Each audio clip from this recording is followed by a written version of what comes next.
2020. Very proud ngayon ang Gutierrez family sa anak ni Rufa Gutierrez na si Lorene Bectas dahil nakapag-ipon ito ng malaking halaga na ginamit nitong pambili ng mamahaling kotse. Si Lorene Bectas ay kasalukuya 20 years old pa lamang.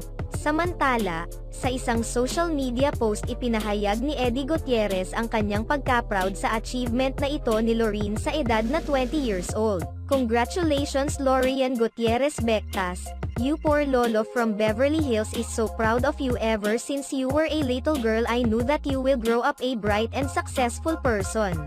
Take care and I will always love you, forever and ever. Samantala, sa isang video, ipinahayag ni Lorene kung gaano siya naging grateful sa kanyang mga followers na walang sawa sa pagbibigay ng suporta sa kanya upang maabot niya ang kanyang mga goals. Labis ang kasiyahan ngayon ni Lorene dahil hindi umano niya inaakalang maabot niya ang kanyang goals